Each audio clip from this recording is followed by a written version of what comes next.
everyone. Welcome back to our podcast. Hello. Hey. Mr. Gault is here. He is our guest. Yes, I am. Yup. Yep. We are going to talk about his favorite movies today. Yeah. Top 5. It's Yes, good top 5. stuff. Yeah, literally. All right. Whenever you're ready, Mr. Gault. Oh, you want me to lead this? Yeah. What are your favorite movies? Just like, okay, start with the first one. Start with the first what? My first favorite Number movie? one. Well, My just- number one Yeah. Number one favorite of all movie? time, Number yeah. one favorite movie of all time. Yeah. Any So day. out of my list of the 5, I would have to say my number one favorite is probably Reservoir Dogs. Really? Yeah. I thought it was. Yeah. I thought you were going to say Empire So Strikes did Back. I. Yeah, no, I'm sorry. I got bit by the Tarantino bug at too early You of an clearly age. did. You know? Yeah. So, yeah. That yeah. makes sense. Yeah, this was back when we were passing around bootleg VHS copies of movies Yeah. because Yeah. you just couldn't get them, Right. Right. you know. Did you get to So. see it in theaters? Was it like released? Reservoir Dogs I saw for the first time in theaters probably 2 years after it was initially. It was a limited Oh, run interesting. release when it first came out. Yeah. I want to say it probably was only in theaters for maybe 4 to 6. No, not even. Probably 2 weeks. Oh, Yeah. wow. Yeah. And it was a limited release, Yeah. so only like art house theaters, right? Yeah. Yeah. Because that was Tarantino's first, right? It was his first feature. He did a couple Right. other. So he wrote the script for True Romance, I do know that. which got made before Dogs. Okay. And then Dogs came out, and that was his first writer director, and he also was an actor in it too. Yeah. But that was really his first like jump into directing feature films. Yeah. Yeah. Yeah. I think he did some Solid one. shorts and stuff like that. Yeah. before. Probably. He didn't even go to film school. No, so. no, not at all. That's no, cool. he was completely like off the map until Reservoir Dogs dropped, and then all of Yeah. a sudden it was like, who is this guy? Right. Right. Do you want to say a little bit about what it's about? So Reservoir Dogs, for people that don't know, is a heist gone wrong movie. Very gritty. It's based on, or it's focused on a cast of. Initially, the cast is 8 people. Within the first 30 minutes of the movie, when the heist starts, the cast drops to about 5 people. Yeah. And then eventually you wind up with a cast of, Keitel, 3. Tim Roth, and it drops to 3. Yeah. You got the cop, and then like a couple of them come in and out. Right. Yeah. Also, Chris Penn is in it, which is Yeah. awesome. For those of you that don't know who Chris Penn is, that's Sean Penn's older brother, the one who struggled with a whole lot of abuse issues and stuff Yeah. like that. He was a fantastic actor, Really. but he just never really was able to kind of get his personal life together to actually do something with it. Right. But he pops up every now and again in movies, and it's like, oh, hey, it's Chris Penn. Yeah. Yeah. Big names that you would recognize from the movie nowadays. Obviously, Tarantino himself is in it.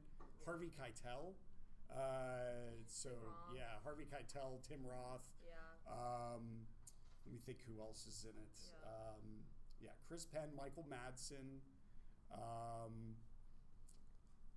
They're kind of the bigger names. Oh, Lawrence. Steve Buscemi. Steve Buscemi's in it. He Yeah. plays Pink. Yeah. And then, of course, the incredible Lawrence Tierney, Yeah. who plays the boss, the guy who kind of hires them all to run this bank job. Yeah. It's a bank robbery movie, and the bank Yeah. job goes Yeah. bad. They escape with the money, but they take a law enforcement officer hostage on the way, and basically the whole thing falls apart. And of course, there's a twist. Yeah. The twist is that one of the bank robbers, who all go by Mr. and then a color, so that they don't use their real names, so nobody knows whose real names or what. Yeah. Yeah. That way they can't, if they get arrested, they can't incriminate each other. It turns out that one of the Misters is actually an undercover cop who has Whoa. infiltrated this gang, and he's trying to keep this other law enforcement officer that they've kidnapped or taken hostage. He's trying to keep him alive and keep the other guys from killing him. Yeah. While at the same time trying to keep the whole situation from going sideways. Right. It ends, and you don't know how it actually ends Oh my because the God. ending occurs off screen. Right. So at the end of the film, you're like, I what know. happened? Right. And then it just cuts to, Right. and of course, this movie kind of establishes the whole Quentin Tarantino universe. Yeah. introduces all of the kind of the tropes of Tarantino's movies. So I feel like lots of conversation, lots of just Yeah. at the table type stuff. and there's only men in it, so I feel like Yeah. it's like it's kind of different compared to his other films. Yeah. Like it's like a jarring difference because when I watched it, it was like, I kinda bored. believe the only woman in the film is the waitress in Yes. the opening scene. right. I think that's crazy. it. Uh-huh. And it goes back to Tarantino made this movie on a shoestring budget. He Yeah. shot it all himself. Yeah. He basically hired all of his friends, and most of them did it for free. Yeah. Very small movie. Yeah, I mean, it was incredibly small. Yeah. But I believe he won He won a bunch of stuff for it. Oh, I I'm mean, it did sure. really well on the independent scene. Yeah. Critically, it was huge. Right. Yeah. Critically, it established him as a great director. Yeah. And of course, it's what got him Pulp Fiction. Right. Without Reservoir Dogs, there never would have been a Pulp Fiction, and then Yeah. you never would have had And- Jackie Brown, Right. and then you never would Kill have had Bill. Kill Bill, and you wouldn't have had, Hateful Eight, Yeah. or any of his movies, Django, or now it's, what's the one that he just did, Once Upon a Time in Once Upon a Time in Yeah. Hollywood. That one's good. No Inglorious Bastards, none of Yeah. that would have been done. So, Right. yeah, I mean, and when you consider, I mean, the thing that people don't realize about, or maybe they don't know as much about Tarantino is he's a writer first. Yeah. I mean, he's a fantastic director, Yeah. but he writes all of his camera movements are written into the script. He's already got the whole movie planned out in his head before Yeah. he puts Yeah. anything on paper. Right.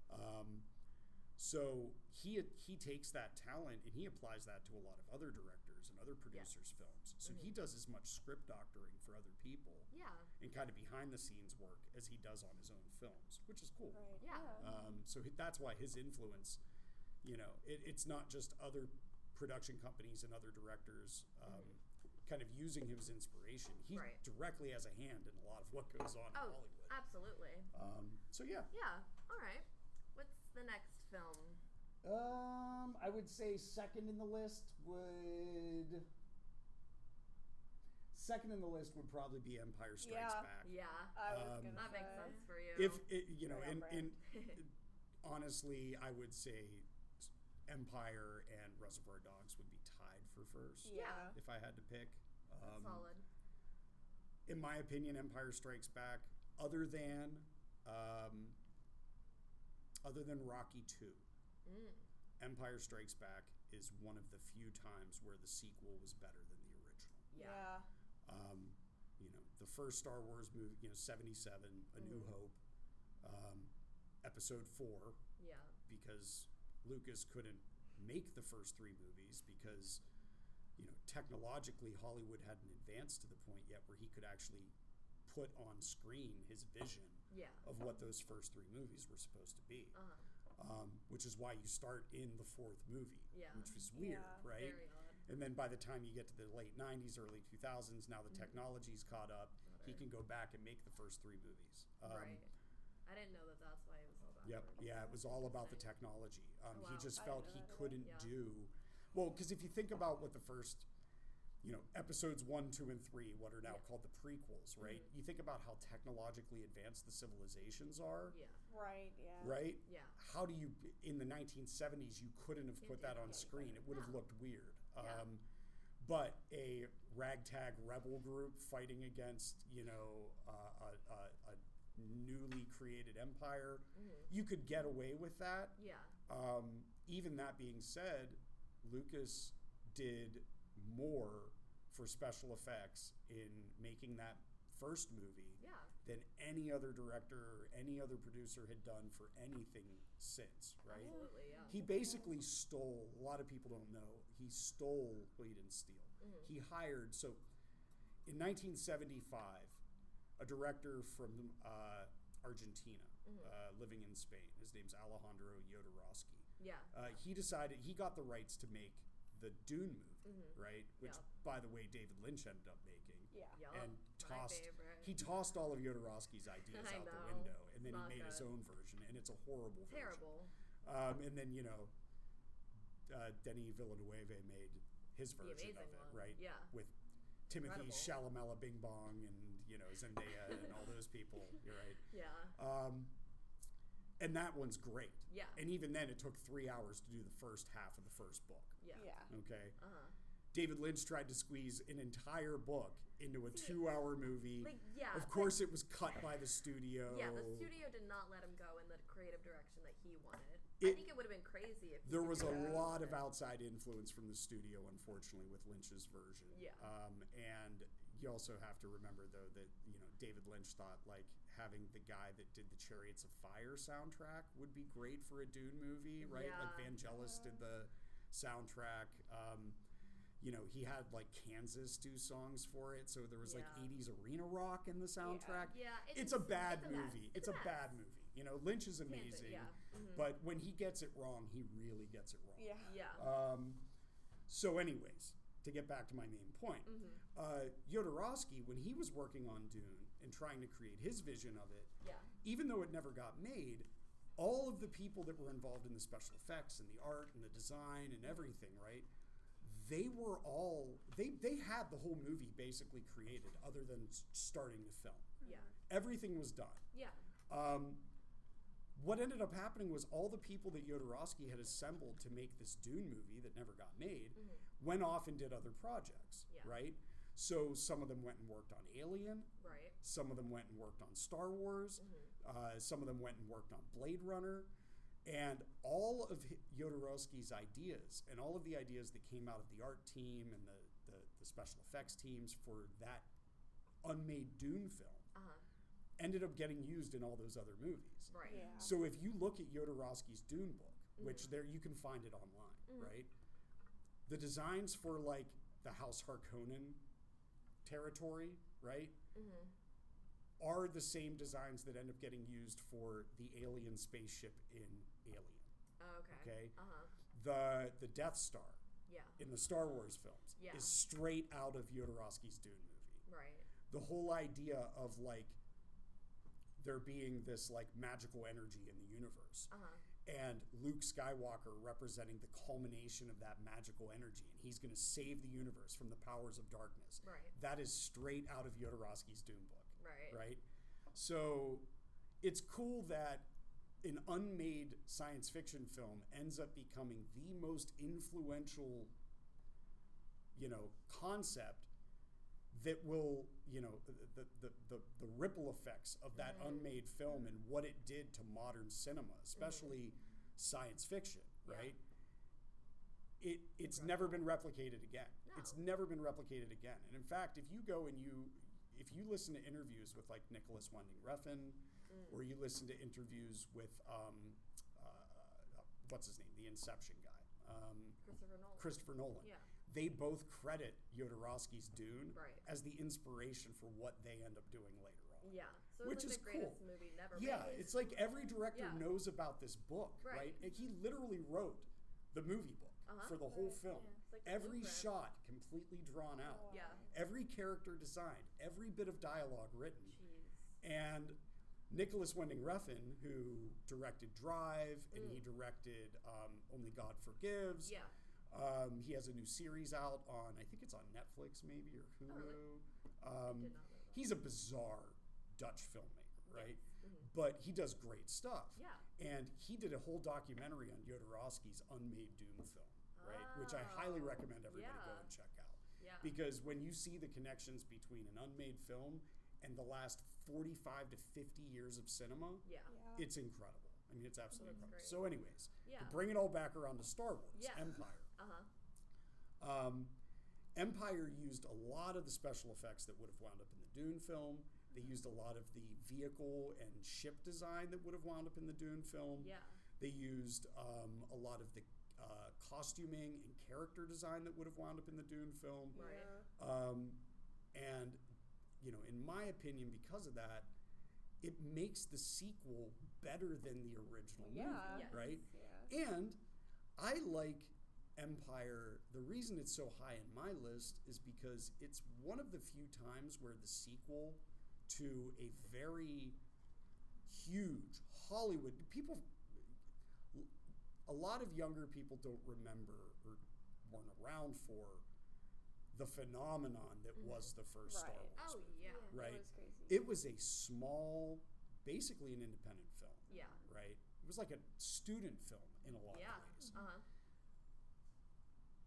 When it dropped, it was a limited release. Yeah. It was only supposed to be a 2-week limited release, Oh, wow. right? Major theaters in major metropolitan areas. Right. After the first week, tickets were selling out so fast that they had to open it up to more theaters. Those sold out so fast, they had to open it up as a nationwide push. Right. Yeah. Then it became an international push. Then all the marketing started. So in a lot of ways, Star Wars was backwards to the way movies are done today, Yeah. right? Yeah. Like nowadays, there's a new Marvel movie coming out. All of the Every toys, week. all of the merch, all Yeah. of the promotional stuff is out months before the movie comes out, right? The first Star Wars movie was the opposite. So then Right. everybody's expectation for the sequel, Empire, was that it was gonna Crazy. flop. Everybody was like, Oh, "There's really? no way they can capture lightning in a bottle again." Ah. And box office wise, they were right. It didn't make as much money as the original. But critically, it did better than the original because Lucas did something with Empire that nobody really has done since. Yeah. Which is he basically left the audience at the end of the sequel hopeless for what was going to happen next. Yeah. I mean, at the end of that film, your hero has had his hand cut off. He's dangling from a spaceship, basically ready to die. Yeah. The bad guys are winning, okay? I mean, it ends on a very hard kind of down note. And a lot of people were concerned that he would never make another Star Wars movie because of that. You know, the critical reception was fantastic. The audience reception was not as good. Right. Because everybody was like, we thought these were happy, fun kids movies meant to be uplifting and, you know, spectacle and enjoyment and all that kind of stuff. Yeah. And then Lucas comes along with Empire and just, you know, kicks you in the teeth at the end of the film. Right. Like, yeah, your hero's dying. Yeah. The bad guys are winning. You know, all hope seems to be lost. See you later. Have fun. Yeah. Right? And then he waits 3 years to release the next movie. Yeah. So, you know, and when he did release the next movie, you know, thankfully he was smart enough to give it the subtitle Return of the Jedi. Yeah. Which made you think, okay, at least the good guys are going to come back. Yeah. But yeah, Empire was kind of one of those rare sequels that goes way beyond what the original did. Right. And does it in a way that, for most of us, left us wanting a lot more, but being completely uncertain of what more might look like. Yeah. You know what I mean? And that's a hard line to ride for a director to hit that sweet spot. Yes. You know, and of course, there's so many great scenes and lines from that movie. Yeah, it holds up. Everything from Luke being stuffed inside a bantha. You know, Han has to cut its belly open and shove him inside of this thing to keep him from freezing to death on the icy world of Hoth. To how they basically had to retcon. So a lot of people don't know this. Mark Hamill played Luke Skywalker. He was in a horrible car accident. Yeah. Right before they were supposed to start filming the second movie. Okay. Completely disfigured his face. Required 7 different surgeries to repair his face. Yeah. So the whole left side of his face was completely ripped off. Yeah. Right. So they had to do like almost a full facial reconstruction. Even after all the surgeries, when he came back, he had horrible scarring all around his eye and down the side of his cheek. They were able to hide a lot of it with makeup. Obviously, there was no CGI to do that with yet. But they still couldn't hide a lot of the scars. Right. So Lucas had to write in the scene where Luke gets grabbed by that snow monster and sliced across his face by the thing's claws, right? As a way to fit in, how did Luke get all these scars all over his face in the movies? Yeah. Yeah. Yeah. And, you know, to Lucas's credit, you know, he could have technically just decided to recast. You know, there was supposed to be a significant amount of time between when the 2 movies are set. So he could have recast, because Luke was supposed to be a 17-year-old boy in the first movie. Right. In the next movie, he's like 27, 28. Yeah, they could like have. 10 years have passed. Right. So they could have recast, and he chose to instead push filming, the start of filming, Yeah. for 6 months to give Mark Hamill a chance to recuperate before bringing him back. And Right. the studio was really on Lucas to start shooting. And he kept saying, nope, Mark is Luke Skywalker. I'm not shooting this film without him. I will Yeah. wait as long as he needs. Yeah. For a director with only one hit film under their belt, it took a lot of, gumption and courage to say that. So Right. give him credit for that. Yeah, that's great. Yeah. Yeah, well, I think that was good. Yeah, I that's think kind of that- my background on Yeah. Empire. Yeah, I think You to, said- yeah. Do you want to do one more movie? Just Yeah. to tell One us more? where- All right, since I just started watching it last night, let's do Fifth Element. Okay, yeah, Yeah. that's good.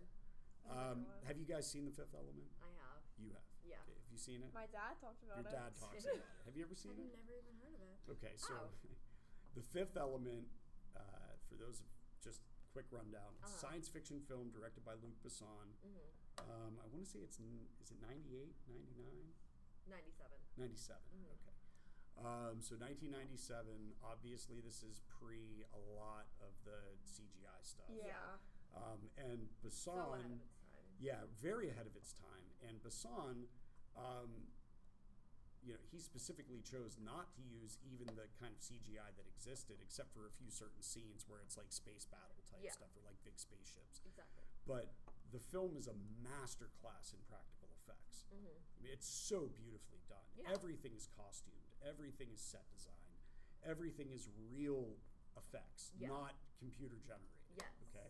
So real explosions, real stunts, real sets, not green screen type Yeah. stuff, right? And I think that's what makes it so unique and Oh, it's beautiful. beautiful, because no one's really doing that. And it's colorful. Yeah. And it's colorful in like a kind of like a pop art kind of way.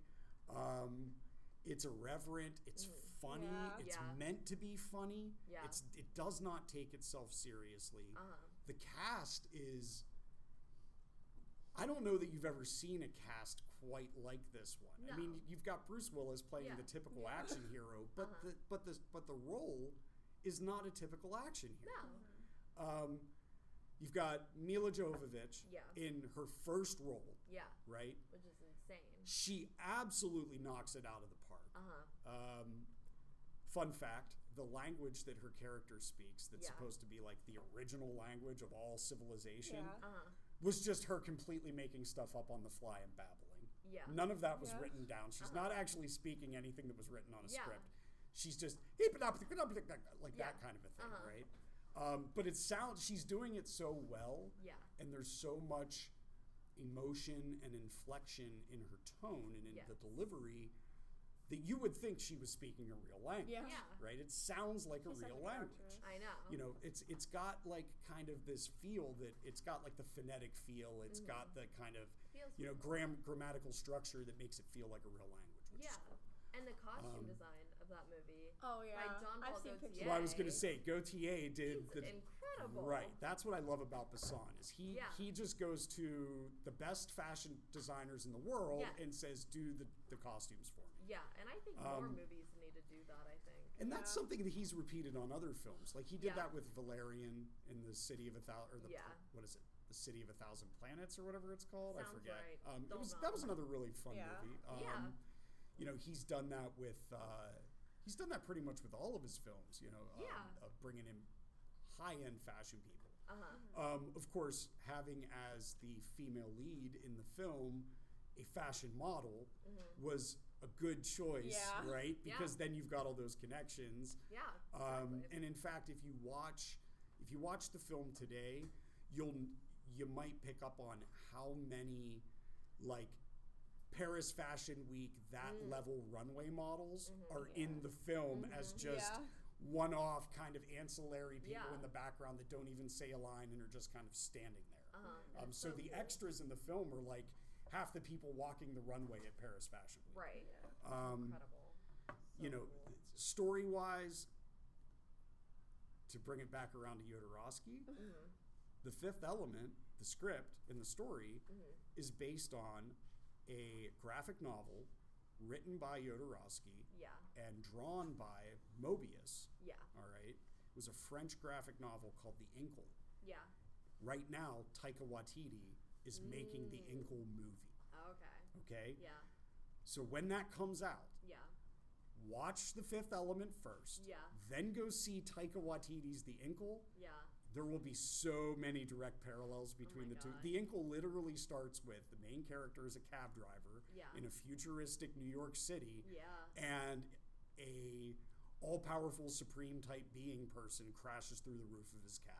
That's exactly how The Fifth Element begins once they get through kind of the introduction to the film. Yeah. It's exactly how Bruce Willis's character, he's a cab driver. You know, it's exactly how it starts. Yeah.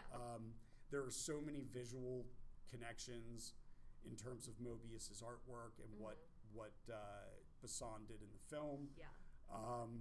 And, you know, kind of the insider story is Besson wanted to make an Inkle movie, Yeah. couldn't get the publishing rights from the publisher, had already written the script, had already secured funding, had already secured acting, everything was done. He just needed the rights to the film. Right. Publishing company had given him one number to get the rights. Once they realized how big the movie was going to be, they came back with a different number that was much higher. Yeah.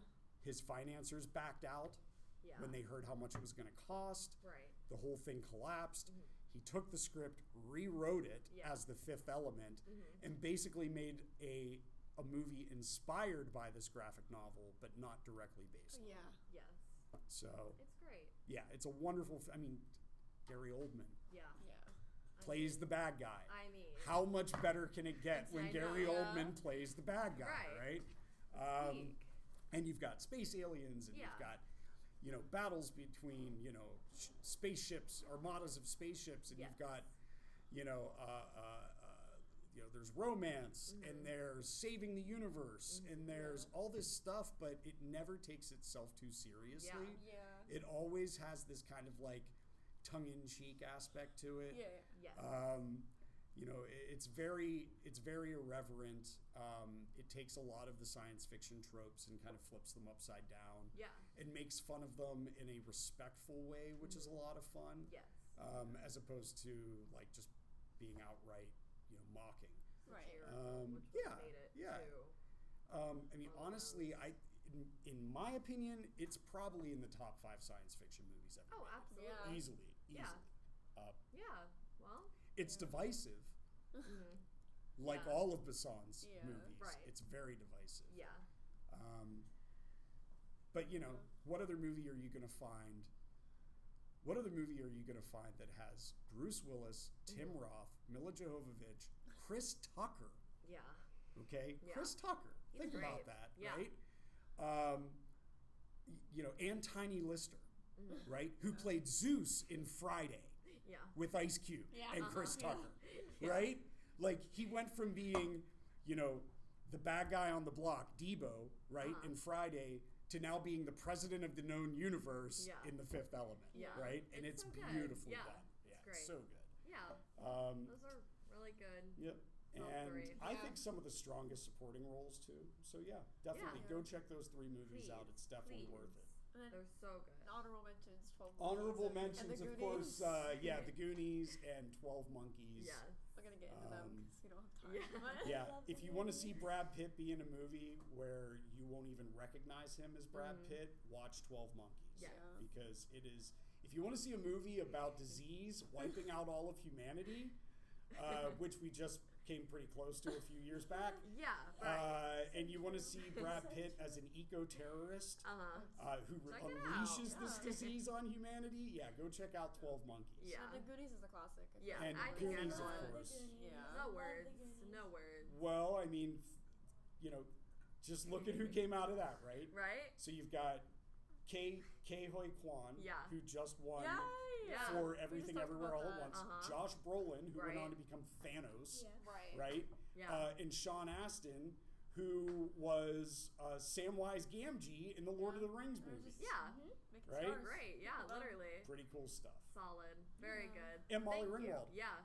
Yeah. Absolutely. That's so true. And Well- was Joe Cusack? I think so. You mean John? No, not John. I think Who's Joe? Joan. his Joan? sister. Oh, Joan. Yeah. No. It wasn't her. It was what's her name who ended up on that Raising Hope TV show. I forget. She was in all the other 80s. I don't know. Anyways, yeah. Anyways. Goonies and 12 Monkeys. Check them out. Yeah. Well, All right. Thank you. Thank Absolutely. you for being on the podcast. Thanks, girls. Thank I enjoyed you. it. Have a great day. Amazing. Bye. Bye.